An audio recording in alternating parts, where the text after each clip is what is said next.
আমি কি তোকে ইচ্ছে করে খাবার খেতে দিচ্ছি না? ঘরে যে কোনো খাবার নেই, তাই তোকে খেতে দিতে পারছি না।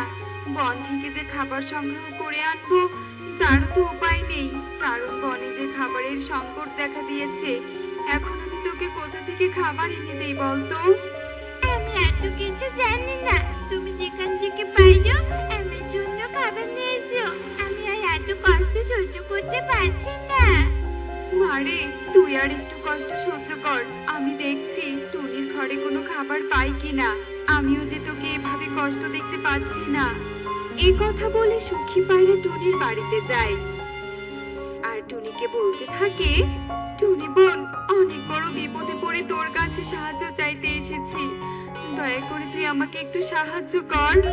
সুখী দিদি, আমি আর তোমাকে কি সাহায্য করতে পারি বলো তো দেখি? তোর ঘরে কি কোনো খাবার হবে? আমার মেয়েটা যে সে সকাল থেকে না খেয়ে আছে, তাই তোর কাছে আসলাম, যদি একটু খাবার পাই সেই আশায়।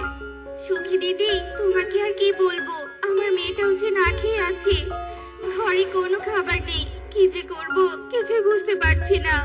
আমাদের বোধহয় এবার না খেয়ে মরতে হবে। তাই তো দেখছি রে টুনি, মেয়েদের মুখে মনে হয় না আর খাবার তুলে দিতে পারবো। সৃষ্টিকর্তা এমন দিন দেখার জন্যই মনে হয় বাঁচিয়ে রেখেছে। সুখী দিদি, তুমি আর কেঁদো না, চলো আমরা পাশের বনে যাই আর দেখি কোনো খাবার পাই কিনা। এভাবে হাত গুটিয়ে বসে থাকলে তো সমস্যার সমাধান হবে না, আমাদেরকে কিছু একটা করতে হবে। হ্যাঁ টুনি, তুই ঠিক বলেছিস, চল আমরা পাশের বনে যাই। এরপর টুনি ও সুখী পায়রা পাশের বনে যাওয়ার উদ্দেশ্যে রওনা দেয়। তখন তারা দেখতে পায় কালু কাক অনেকগুলো ফল নিয়ে বাড়িতে যাচ্ছে। তা দেখে টুনি সুখী পায়রাকে বলতে থাকে, সুখী দিদি, কালু দাদা এত ফল কোথা থেকে নিয়ে আসছে? এ বনে তো কোথাও কোনো গাছে ফল নেই। টুনি, কথাটা তুই তো মন্দ বলিসনি। চল আমরা কালু দাদাকে জিজ্ঞেস করে দেখি কালু দাদা কোথা থেকে ফলগুলো নিয়ে আসছে। ঠিক আছে সুখী দিদি, চলো।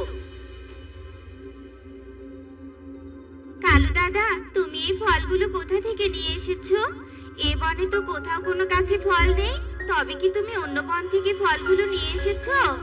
হ্যাঁ টুনি, তুই ঠিকই ভেবেছিস, এই ফলগুলো আমি অন্য বন থেকে নিয়ে এসেছি। কোন বনে কালু দাদা, আমাদের একটু বলো, আমরাও সেই বন থেকে একটু ফল নিয়ে আসি। আমাদের ঘরে যে কোনো খাবার নেই। না না, এদের কিছুতেই ওই সাত ফলের ঘরের সন্ধান দেওয়া যাবে না, তাহলে এরা বনের সবাইকে সাত ফলের ঘরের কথা বলে দিবে।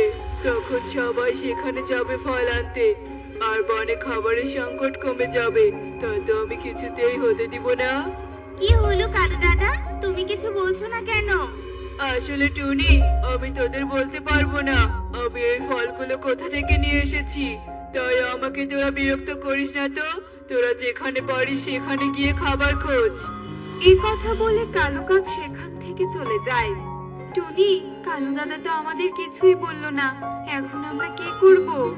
কি আর করবে, কষ্ট করে খাবার খুঁজতে হবে। এরপর তারা পাশের বনে যায় খাবার খুঁজতে, আর অনেক খোঁজার পরও তারা কোনো খাবার খুঁজে পায় না। তারা কিছু শস্য দানা কুড়িয়ে নিয়ে বাড়িতে চলে আসে। মা, তুমি খাবে না? তোমার খিদে পায়নি বুঝি? না রে মা, আমার খিদে পায়নি, তুই খেয়ে নে। এরপর টুকি খাবার খেয়ে নেয়, আর এভাবেই বেশ কিছুদিন কেটে যায়। কিন্তু বনে কিছুতেই খাবারের সংকট কমে না, তাই বনের পাখিরা হতাশ হয়ে পড়ে। অন্যদিকে কালু কাক বলতে থাকে, বনের পাখিদের তো নাজেহাল অবস্থা হয়েছে, সবাইকে দেখে তো বড্ড হাসি পাচ্ছে। যাই হোক, এখন আমি পানিতে থাকা সাত ফলের ঘরের কাছে যাই, আর বনের পাখিদের এই দুর্দশার কথা বলে আরো বেশি বেশি করে ফল নিয়ে আসি। ফলের রানী, দয়া করে আপনি আমাকে সাহায্য করুন, বনে যে আরো খাবারের সংকট দেখা দিয়েছে। বনের পাখিদের অবস্থা একদম ভালো নয়, তাই আপনি যদি আমাকে আরো কিছু ফল দিতেন তবে বনের পাখিদের অনেক উপকার হতো। ও আচ্ছা, এই ব্যাপার। তুই কোনো চিন্তা করিস না বাছা, আমি তোকে বনের পাখিদের জন্য আরো ফল দিচ্ছি, তুই বনের পাখিদের গিয়ে দিস। এরপর ফলের রানী তার পানিতে থাকা 7 ফলের ঘর থেকে কালু কাককে বনের পাখিদের জন্য কিছু ফল দেয়। আর সেই ফল নিয়ে কালু কাক সেখান থেকে চলে যায়। বনের পাখিদের কথা বলে আমি ফলের রানীর কাছ থেকে এভাবে ফল নিয়ে আসবো, আর সেগুলো একাই ভোগ করব। কেউ তো বুঝতেই পারবে না। সুখী দিদি, এভাবে তো আর দিন কাটানো সম্ভব হচ্ছে না। এবার আমাদের ভালোভাবে খাবারের সন্ধান করতে হবে। হ্যাঁ টুনি, চল আমরা খাবারের সন্ধানে যাই। টুনি ও সুখী পায়রা খাবারের সন্ধানে বেরিয়ে পড়ে। আর অনেক খোঁজার পরেও তারা কোনো খাবার খুঁজে পায় না। তাই তারা হতাশ হয়ে বাড়িতে ফিরতে থাকে। তখন তারা হঠাৎ পানিতে থাকা 7 ফলের ঘর দেখতে পায়। সুখী দিদি, দেখো পানিতে একটা 7 ফলের ঘর দেখা যাচ্ছে। এমন সুন্দর ঘর তো আমি আগে কখনো দেখিনি। আরে সত্যি তো, ঘরটা অনেক সুন্দর। টুনি, চল তো গিয়ে দেখি ঘরটার ভেতরে কেউ আছে কিনা। কি বলছো সুখী দিদি? তুমি ওই ঘরে প্রবেশ করবে? কে নাকি ওই ঘরে থাকে তা কে জানে। আর এই ঘরে প্রবেশ করলে আমাদের যদি কোনো বিপদ হয় তখন কি হবে? আমাদের কিচ্ছু হবে না টুনি, তুই শুধু শুধু ভয় পাচ্ছিস। আচ্ছা ঠিক আছে, তুমি যখন এত করে বলছো তখন আমি আর তোমাকে না করব না। এরপর টুনি ও সুখী পায়রা পানিতে থাকা 7 ফলের ঘরে প্রবেশ করে। আর সেখানে প্রবেশ করে তারা অবাক হয়ে যায়, কারণ 7 ফলের ঘরের ভেতরে ফল দিয়ে ভরা ছিল। টুনি, এই ঘরে তো দেখছি শুধু ফল আর ফল। এখান থেকে যদি কিছু ফল নিয়ে যাওয়া যেত তবে আমাদের বনে আর খাবারের অভাব দেখা দিত না। হ্যাঁ সুখী দিদি, তুমি ঠিক বলেছো।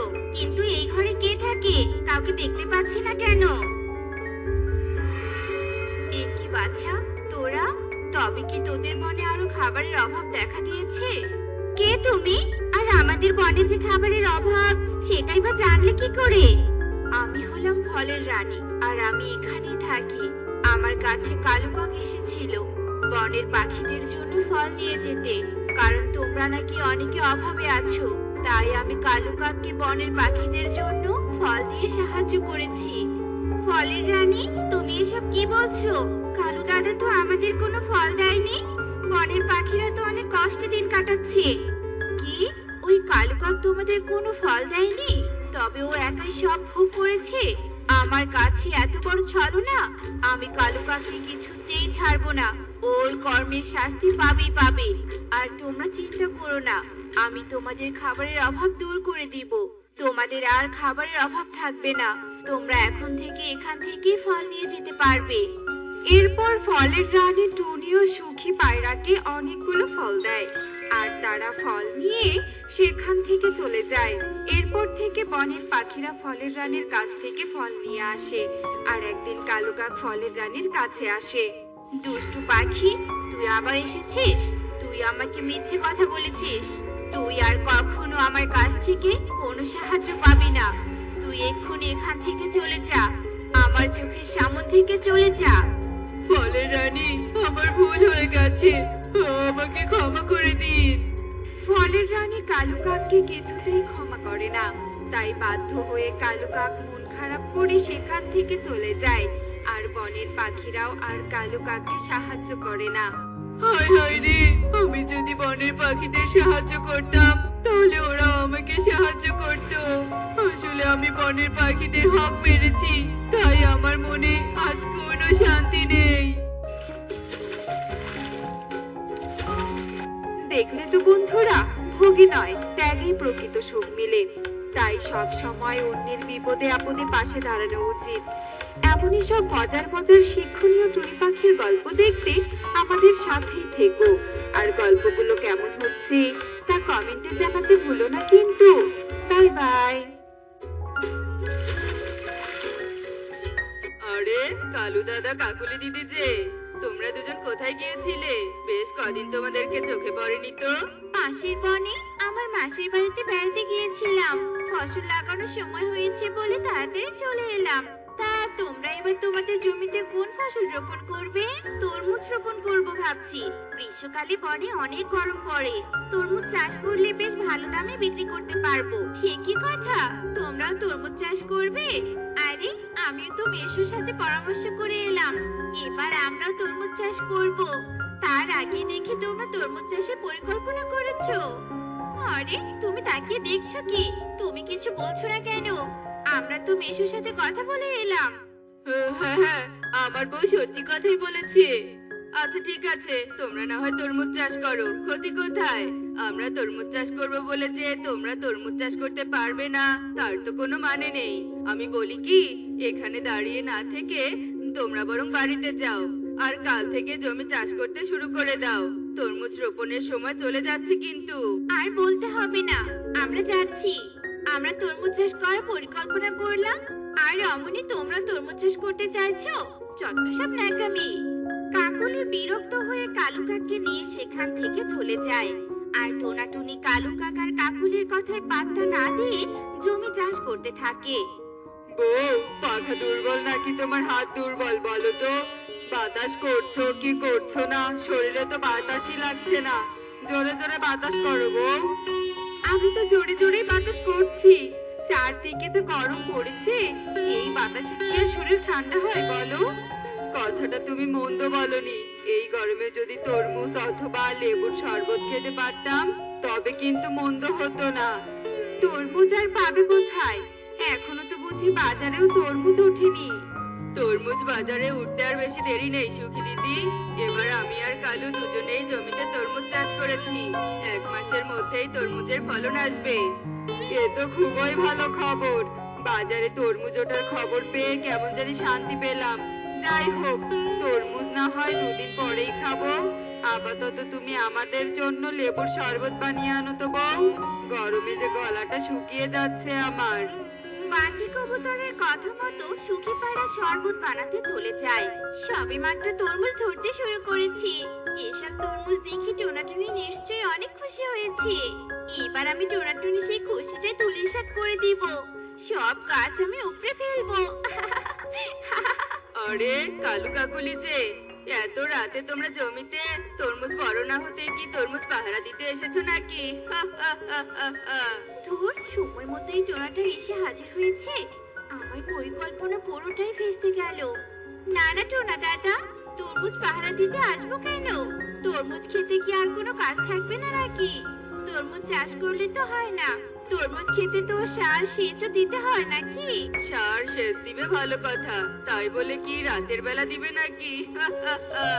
যাকে তোমাদের জমি, তোমরা যখন ইচ্ছে সার সেচ দাও। হাসতে হাসতে টোনা উড়াল দেয়, আর কালু কাকার কাকুলি রাগে ফুঁসতে থাকে।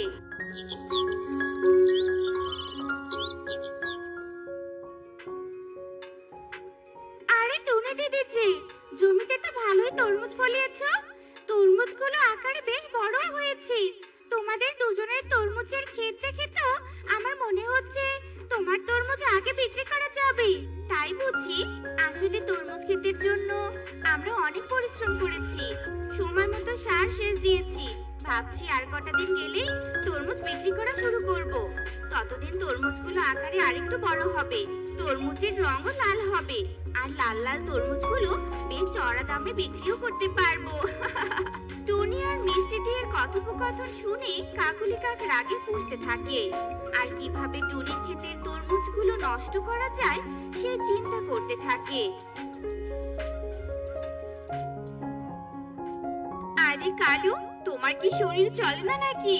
আমি এত তাড়া দিচ্ছি, অথচ তুমি জমিতে স্প্রে করাই শেষ করতে পারছো না। আর এতটুকু জমিতে কি ওষুধ দিতেই তোমার সারাটা রাত কেটে যাবে নাকি? আহা বউ, এত তাড়া দিচ্ছ কেন? আমি তো ঔষধ দিচ্ছি, আর কত দ্রুত দিব? তুমি আমাকে দিয়ে আর কি কি যে করিয়ে নিবে কে জানে। আর কিছু করিয়ে নিব না গো।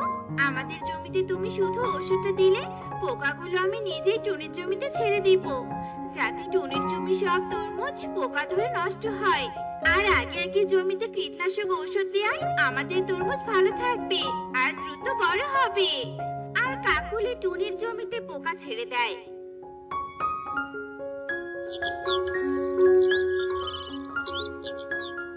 হায় বিধাতা, একে সর্বনাশ হলো আমাদের।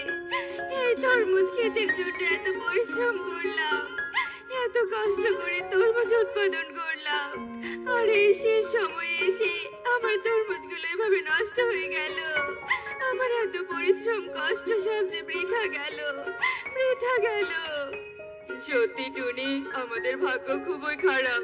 লাল তরমুজ বিক্রি করে আমাদের আর উপার্জন করা হলো না। টোনা আর টুনি ক্ষেত ভর্তি নষ্ট তরমুজ দেখে যখন কান্নায় ফেটে পড়ছিল, ঠিক তখনই কালু কাকার কাকুলি কাক আড়াল থেকে টোনা টুনির কান্না দেখে উল্লাস করছিল। তোমার মাথায় বুদ্ধি আছে বলতে হবে বউ। কিভাবে টোনাদের সব তরমুজ নষ্ট করে দিলে, অথচ পাশে আমাদের ক্ষেতে তরমুজগুলো অক্ষত আছে আর কত বড় হয়েছে। এবার কিন্তু আমরা আমাদের জমির তরমুজগুলো বিক্রি করতে পারবো। বিক্রি তো করবই, তবে এক্ষুনি নয়, আর কিছুদিন যাক, তরমুজগুলো আরো বড় হোক, তারপর চড়া দামে বড় বড় তরমুজগুলো বিক্রি করব। কাঁদিস না টুনি, শান্ত হ। একবার তরমুজ পচে গিয়েছে তো কি হয়েছে, ভেঙে পড়িস না। বরং ওই জমিতে আবার ফসল চাষ করার প্রস্তুতি নে। দরকার পড়লে তুমি ওই জমিতে আবার ধান চাষ করো, জমিতে ভালোভাবে ধান ফলিয়ে তরমুজের ক্ষতিপূরণ করো। হতাশ হয়ো না, বর্ষাকাল চলে এলো বলে ধানের ফলন কিন্তু মন্দ হবে না। মিষ্টি দিয়ে কিন্তু কথাটা মন্দ বলেনি টুনি। তুই কিন্তু জমিতে ধান চাষ করতে পারিস। যাই হোক, এখন বরং আমরা যাই। আকাশের অবস্থা ভালো নয়, যখন তখন বৃষ্টি নামতে পারে। আর বেশ কিছুক্ষণের মধ্যেই ঝড় বৃষ্টি শুরু হয়ে যায়। আস্তে আস্তে বৃষ্টির সাথে সাথে বাতাসের বেগও বাড়তে থাকে। এ কি হচ্ছে? বাসাটা এমন দুলছে কেন? মনে হচ্ছে এক্ষুনি ভেঙে পড়বে। অলক্ষণে কথা বলো না তো, এমনিতে ঝড় বৃষ্টি বেড়েছে, বড্ড ভয় করছে আমার। ওরে বাবারে, আর একটু হলে তো ছাদ ভেঙে আমার মাথায় পড়তো। তাতে আর বেশি দেরি নেই, দেখো বাকি ছাদটা কিভাবে দুলছে। এখান থেকে এক্ষুনি না পালালে ছাদের নিচে চাপা পড়ে দুজনকেই মরতে হবে। পালাও সুখী, পালাও। এ কথা বলে বাঁধি উড়াল দেয়, আর বাকি ছাদটা ভেঙে পড়ার আগে সুখিও বেরিয়ে পড়ে। এভাবে ঝড় বৃষ্টির তেজের কারণে সব পাখির বাসা ভেঙে যায়, আর সব পাখিরা একটা বড় গাছের ডালে আশ্রয় নেয়। অতিবৃষ্টির কারণে বনে বন্যার দেখা দেয়। এভাবে অনবরত বৃষ্টিতে ভিজলে আমরা সবাই অসুস্থ হয়ে যাব। যে করেই হোক আমাদেরকে আশ্রয়স্থলের ব্যবস্থা করতেই হবে। চিন্তা করো না টোনা, আশ্রয়স্থলের ব্যবস্থা হয়ে গেল বুঝি। দেখো, আমাদের জমির পচা তরমুজগুলো ভেসে আসছে। মনে হচ্ছে বন্যার জলে তরমুজের ভিতরের পচা অংশগুলো ধুয়ে গেছে, আর খোলসগুলো ভেসে আসছে। আমরা চাইলে এইসব খোলসে আশ্রয় নিতে পারবো। এরপর সকলে আশ্রয় নেওয়ার জন্য তরমুজে আশ্রয় নিলেও কালু কাকা কাকুলি স্থির হয়ে বসে থাকে, আর এসব খেয়াল করে টোনা ফিরে আসে। কি ব্যাপার কালু দাদা, তোমরা রয়ে গেলে কেন? অনুশোচনার জন্য তুই আমাদের ক্ষমা করে দে টোনা। আমাদের কারণে যে তোদের তরমুজগুলো পচে গিয়েছিল। মানে কি বলছো তুমি? এরপর কালু আর কাকুলি সবটা খুলে বলে, আর টোনার কাছে ক্ষমা চায়। আর ক্ষমা চাইতে হবে না দাদা, যা হয়েছে ভালোর জন্যই হয়েছে। তোমাদের কারণে আমাদের তরমুজগুলো না পচলে আজ আর আমাদের আশ্রয়স্থল জুটতো না। এবার চলো তো, আর বৃষ্টিতে ভিজো না। দেখলে তো বন্ধুরা, যা হয় মঙ্গলের জন্যই হয়। আর এমনই সব মজার মজার শিক্ষণীয় টুনি পাখির গল্প পেতে আমাদের পাশেই থেকো। আর গল্পগুলো কেমন হচ্ছে তা কমেন্টে জানাতে ভুলো না কিন্তু। Bye bye.